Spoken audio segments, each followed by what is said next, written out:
साथियों को जय हिंद। उम्मीद करता हूँ आप सभी बहुत ही बढ़िया होंगे। इस वीडियो में हम बात करने वाले हैं इंडियन आर्मी की अग्निवीर रैली भर्ती 2024 के बारे में। तो आप सभी को बता दें कि इसके ऑनलाइन एप्लीकेशन फॉर्म डेट भी आपकी जारी हो चुकी है। साथ ही में ईच एंड एवरीथिंग आप सभी को इस वीडियो में क्लियर हो जाएगा।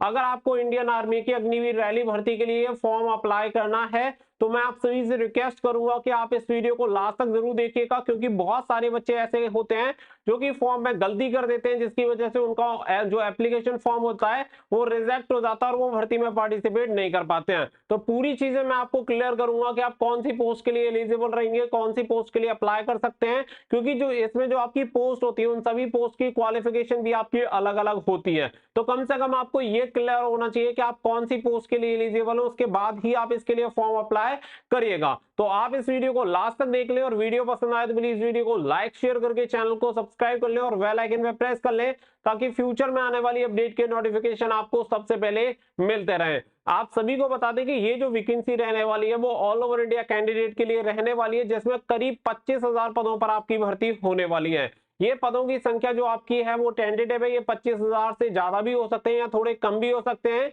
उसका रीजन आप सभी को पता है कि भारतीय सेना के द्वारा कभी भी जो आपके पदों की संख्या होती है उसे नहीं बताया जाता है कि कितने पदों पर आपकी भर्ती होनी है। इसीलिए जो संख्या है वो टेंटेटिव है, इसमें थोड़ा बहुत बदलाव हो सकता है, क्योंकि यहाँ पे जो आपकी वैकेंसी होती है वो एआरओ वाइज आपकी वैकेंसीज होती है, जेडआरओ वाइज आपकी वैकेंसी होती है।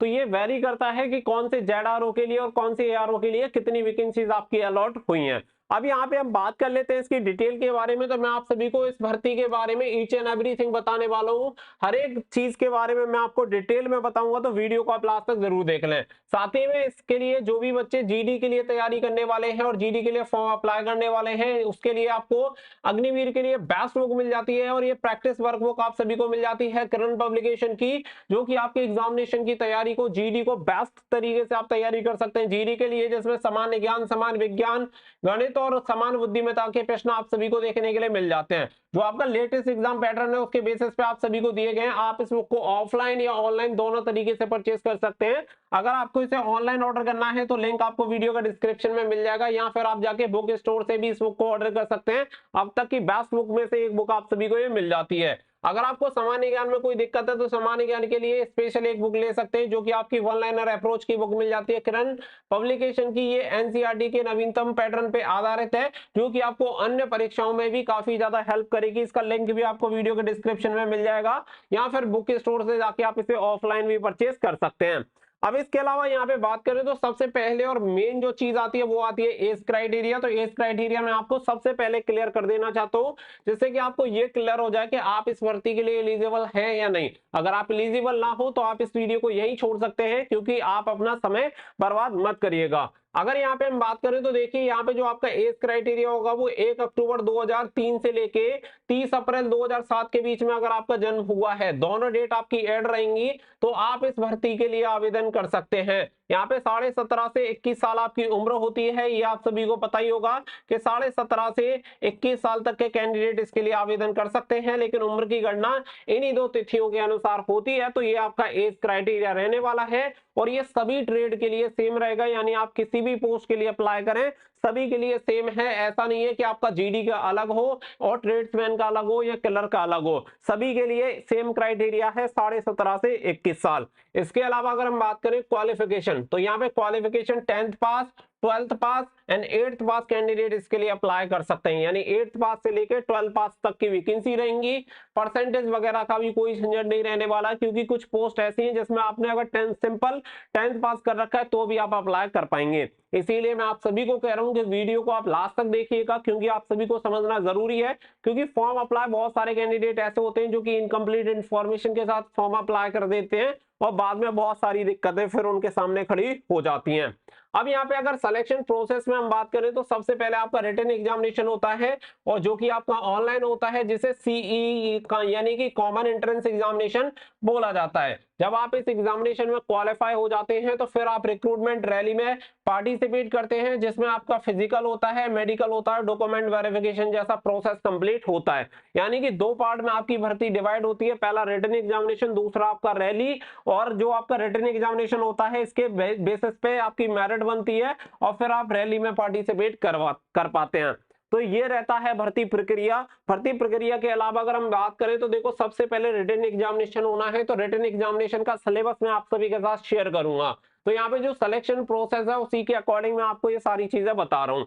मैक्सिमम जो कैंडिडेट होते हैं वो यहाँ पे जीडी ट्रेड्समैन के लिए फॉर्म अप्लाई करते हैं। तो अगर आप जीडी और ट्रेड्समैन के लिए फॉर्म अप्लाई करते हैं तो यहाँ पे आपके जो सिलेबस रहता है, जिसमें जनरल नॉलेज के 15 क्वेश्चन आपके होते हैं, हर एक क्वेश्चन के लिए 2 नंबर दिए जाते हैं, 30 नंबर आपको मिलते हैं। साथ ही में जनरल साइंस के 15 क्वेश्चन रहते हैं, 2 नंबर मिलते हैं, 30 मार्क्स आप सभी को दिए जाते हैं। मैथमेटिक्स के भी 15 क्वेश्चन रहते हैं, हर एक क्वेश्चन 2 नंबर का रहता है, 30 मार्क्स का आपका मैथमेटिक्स रहता है। और नंबर 4 पे होता है लॉजिकल रीजनिंग, जो 5 क्वेश्चन आपको पूछे जाते हैं, हर एक के लिए 2 नंबर आपको दिए जाते हैं, यानी 10 नंबर की आपकी रीजनिंग होती है। यानी कि कुल अगर आप देखें तो प्रश्नों की संख्या रहती है यहाँ पे 50, और टोटल जो नंबर आप सभी को दिए जाते हैं वो कितने दिए जाते हैं, 100। 60 मिनट का आपका पेपर होता है। तो यहाँ पे आप सभी को ये सारी चीजें क्लियर कर दी गई हैं। इसके लिए मिनिमम जो पासिंग मार्क्स होते हैं वो 35% आप सभी के होते हैं, यानी 100 में से मिनिमम आपको 35 नंबर लेके आने, अगर इससे कम नंबर लेके आते हैं तो आपको डिस्क्वालीफाई कर दिया जाता है। साथ ही में नेगेटिव मार्किंग जो होती है 1/4 की आपकी नेगेटिव मार्किंग होती है, यानी प्रत्येक गलत उत्तर के लिए 0.50 अंक आपके डिडक्ट कर लिए जाते हैं। तो ये रहती है नेगेटिव मार्किंग। इसके अलावा अगर हम बात करें क्लर्क के सिलेबस की, तो जो बच्चा क्लर्क के लिए अप्लाई करता है इसके लिए टोटल यहाँ पे 4 सब्जेक्ट पहले पार्ट में होते हैं और सेकेंड पार्ट में आपका 5वां सब्जेक्ट होता है। तो पहला सब्जेक्ट होता है जनरल नॉलेज, 5 क्वेश्चन रहते हैं जिसके लिए 4 नंबर आपको दिए जाते हैं, टोटल आपका 20 मार्क्स आपको दिए जाते हैं। जनरल साइंस के 5 क्वेश्चन होते हैं, हर एक के लिए 4 नंबर दिए जाते हैं, 20 नंबर का आपका जनरल साइंस रहता है। फिर आपका मैथमेटिक्स 10 क्वेश्चन रहते हैं, 4 नंबर हर एक के लिए दिए जाते हैं, यानी मैथमेटिक्स 40 नंबर का आपका रहता है। फिर आपका कंप्यूटर साइंस रहता है, 5 क्वेश्चन पूछे जाते हैं, 4 नंबर का हर एक क्वेश्चन रहता है, तो 20 अंक यहाँ पे आप सभी को दिए जाते हैं। तो इस प्रकार से टोटल यहाँ पे जो प्रश्नों की संख्या है वो आप सभी यहाँ पे देख सकते हैं कि प्रश्नों की संख्या यहाँ पे हो जाती है 25, और 25 के अकॉर्डिंग आप सभी को जो टोटल यहाँ पे नंबर दिए जाते हैं, हर एक के लिए 4 नंबर आपको दिए जाते हैं, यानी 100 मार्क्स आप सभी के रहते हैं पार्ट 1 में। इसके अलावा जो पार्ट 2 होता है इसमें जनरल इंग्लिश के क्वेश्चन होते हैं 25, जिसके लिए हर एक के लिए 4 नंबर आपको दिए जाते हैं, यानी टोटल यहाँ पे आपके 100 मार्क्स आपको इंग्लिश के लिए दिए जाते हैं। यानी कि टोटल नंबर ऑफ क्वेश्चन देखें तो 25 आपके ऊपर वाले पार्ट में और 25 सेकंड वाले पार्ट में, तो टोटल नंबर ऑफ क्वेश्चन हो जाते हैं 50, और हर एक के लिए 4 नंबर दिए जाते हैं, तो 200 नंबर का आपका क्लर्क वाला पेपर होता है। तो ये सिलेबस आप सभी का रहेगा क्लर्क का, जिसमें आपकी 1/4 की इसमें भी नेगेटिव मार्किंग रहेगी। इसके अलावा अगर हम यहाँ पे बात करें टेक्निकल की, तो देखिए टेक्निकल के लिए यहाँ पे आपका सिलेबस जो रहता है इसमें टोटल 4 सब्जेक्ट आपके होते हैं। यहाँ पे जनरल नॉलेज एंड रीजनिंग आपका 10 क्वेश्चन रहता है, 4 नंबर हर एक के लिए दिए जाते हैं, यानी कि 40 नंबर की जनरल नॉलेज एंड रीजनिंग रहता है। मैथमेटिक्स के 15 क्वेश्चन, हर एक के लिए 4 नंबर आपको दिए जाते हैं, यानी 60 अंक। फिजिक्स के आपके रहते हैं 15 क्वेश्चन, 4 नंबर हर एक के लिए दिए जाते हैं, यानी कि 60 अंक। इसके अलावा यहाँ पे केमिस्ट्री के 10 क्वेश्चन रहते हैं, हर एक के लिए 4 नंबर आपको दिए जाते हैं, यानी कि आपका यहाँ पे 40 अंक आपको दिए जाते हैं। अगर हम यहाँ पे बात करें तो टोटल नंबर ऑफ क्वेश्चन आप सभी को यहाँ पे देखने के लिए मिल जाते हैं 50। तो 50 क्वेश्चन आप सभी को पूछे जाएंगे। इसके लिए टोटल आपको जो नंबर दिए जाते हैं वो 200 नंबर आपको दिए जाते हैं। तो 200 नंबर का आपका पेपर होता है, 1/4 की आपकी नेगेटिव मार्किंग होती है, ये भी आप सभी को दिमाग में रख के चलना है। तो ये आपका जो सिलेबस है वो मैंने आपको क्लियर कर दिया रिटन एग्जामिनेशन का। फिर इसके बाद जो सेकंड पार्ट आ जाता है रैली। अब इसके लिए रैली के लिए आपको ये समझना होगा कि इसके लिए क्वालिफिकेशन क्या होनी चाहिए और कौन सी पोस्ट के लिए आप एलिजिबल रहेंगे। अगर आप मान के चलो, अगर आप अग्निवीर के लिए अप्लाई करते हैं, जिसमें जीडी की पोस्ट के लिए आप फॉर्म अप्लाई करना चाहते हैं, तो इसके लिए आप सभी का एज क्राइटेरिया मैंने ऑलरेडी क्लियर कर दिया है। बस यहाँ पे मैं आप सभी को क्वालिफिकेशन बताने वाला हूं, क्योंकि यहाँ पे परसेंटेज वगैरह का थोड़ा सा पंगा रहता है। तो क्वालिफिकेशन में जीडी के लिए आप सभी यहाँ पे 10th पास होने चाहिए, लेकिन 10th पास में भी ओवरऑल जो परसेंटेज होनी चाहिए वो 45% होनी चाहिए, यानी सभी को मिला के कम से कम आपके 45% होनी चाहिए। अगर आपके 45% नहीं है तो आप जीडी की पोस्ट के लिए अप्लाई नहीं कर सकते हैं।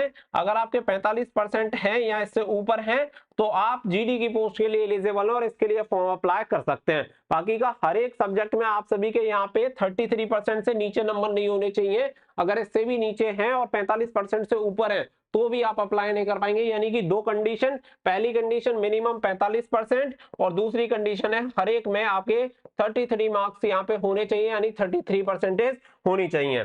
इसके अलावा अगर हम यहाँ पे बात करें तो देखिए अग्निवीर टेक्निकल सभी कैटेगरीज जो सभी आर्म्स रहती हैं इन सभी के लिए अप्लाई करने के लिए आपके पास होना चाहिए 10+2 यानी कि 12th पास आप होने चाहिए। अगर आपने 12वीं पास की हुई है in the science with physics chemistry and mathematics, यानी कि 12th आपकी पास होनी चाहिए, पीसीएम में फिजिक्स केमिस्ट्री मैथमेटिक्स आपके पास होना चाहिए। साथ ही में जो यहाँ पे आपको बोला गया है इंग्लिश भी आपके पास होनी चाहिए with minimum 50% marks in aggregate, यानी कि ऑल ओवर जो परसेंटेज होनी चाहिए वो होनी चाहिए 50%। साथ ही में हर एक सब्जेक्ट में कम से कम 40% मार्क्स आपके पास होने चाहिए। अगर आप ये दो क्राइटेरिया फुलफिल करते हैं तो आप इसके लिए अप्लाई कर सकते हैं।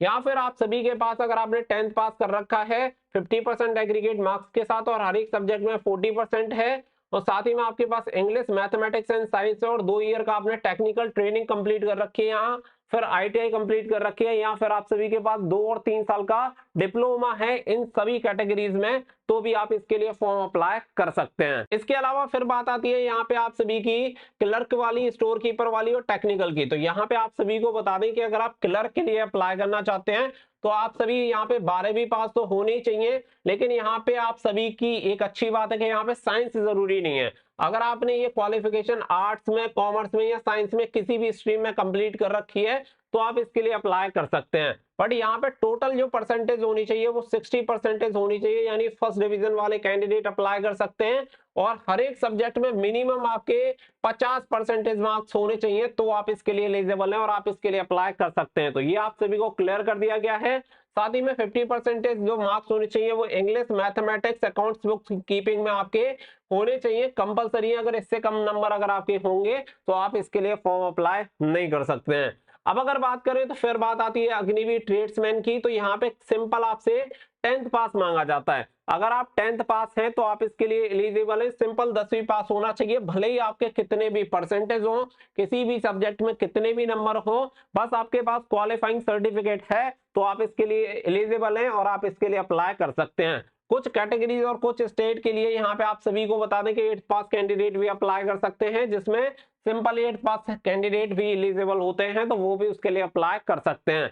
तो अगर आपके पास 10वीं पास है और बहुत ही न्यूनतम परसेंटेज है तो आप ट्रेड्समैन के लिए एलिजिबल हैं और आप इसके लिए अप्लाई कर सकते हैं। यानी सभी जो आपकी पोस्ट है वो पोस्ट वाइज मैंने आपको क्वालिफिकेशन बता दी है, इसी के अकॉर्डिंग आप फॉर्म अप्लाई करिएगा, अदरवाइज आपके सामने बड़ी प्रॉब्लम खड़ी हो सकती है। इसके अलावा अगर हम यहाँ पे बात करें तो देखिए फिर फिजिकल स्टैंडर्ड की यहाँ पे बात आ जाती है कि लंबाई कितनी होनी चाहिए। अगर आप यहाँ पे केवल अग्निवीर, क्लर्क और एसकेटी को छोड़ दे तो सभी के लिए लंबाई आपकी 170 सेंटीमीटर होनी चाहिए। अगर आप अप्लाई करते हैं अग्निवीर, क्लर्क, एसकेटी के लिए तो इसके लिए लंबाई होनी चाहिए 162 सेंटीमीटर। बाकी का जो सीना होना चाहिए 77 से 82 सेंटीमीटर सभी के लिए होने चाहिए। साथ ही में अग्निवीर टेक्निकल के लिए 76 से 81 सेंटीमीटर सीना आपका होना चाहिए। तो ये क्राइटेरिया आपका फिजिकल मेजरमेंट का रहता है। ये चीजें आप सभी को यहाँ पे क्लियर हो जाने के बाद फिर आपकी होती है रनिंग। तो यहाँ पे अगर हम बात करें रनिंग की, रनिंग आपकी कितनी होती है तो देखो 1600 मीटर की आपकी रनिंग होती है। 4 चक्कर आपको लगाने होते हैं जो कि 400 मीटर का ग्राउंड होता है, तो 1600 मीटर आपको दौड़ लगानी होती है। यहाँ पे आपका क्या है कि 2 ग्रुप आपके बनते हैं। अगर 5 मिनट 30 सेकंड तक अगर आप रनिंग कर देते हैं तो 60 नंबर आपको दिए जाते हैं, और 5 मिनट 31 सेकंड से लेके 5 मिनट 45 सेकंड तक अगर आप रनिंग करते हैं तो 48 नंबर आपको दिए जाते हैं। में फिर आपकी बीम, जैसे आप पुलअप कहते हैं, तो यहाँ पे अगर 10 पुलअप करने पे 40 नंबर, 9 करने पे 33 नंबर, 8 करने पे 27 नंबर, 7 करने पे 21 नंबर और 6 करने पे 16 अंक आपको दिए जाते हैं। 9 फीट का आपको गड्ढा कूदना होता है जो केवल क्वालिफाइंग नेचर का होता है, साथ ही में जिगजैग आपका होता है जो केवल क्वालिफाइंग नेचर का होता है। तो ये रहता है आपका फिजिकल। तो फिजिकल भी आपको क्लियर हो गया होगा कि रनिंग कितनी रहती है, हाइट कितनी होनी चाहिए, क्वालिफिकेशन कौन सी पोस्ट के लिए कितनी होनी चाहिए, ये सारी चीजें मैंने आपको क्लियर कर दी है। इसके अलावा यहाँ पे बच्चे एप्लीकेशन फीस की बात करते हैं तो 500 रुपए आपको इस बार एप्लीकेशन फीस पे करनी होगी। किसी भी कैटेगरी से आप बिलोंग करें आपको 500 रुपए मिनिमम एप्लीकेशन फीस पे करनी होगी, तभी आप इसके लिए अप्लाई कर सकते हैं। अप्लाई करने की डेट ऑफिशियली अनाउंस कर दी गई है, तो आप सभी को बता दें कि 13 फरवरी से आप इसके लिए अप्लाई कर सकते हैं। लास्ट डेट रहेगी आपकी 21 मार्च।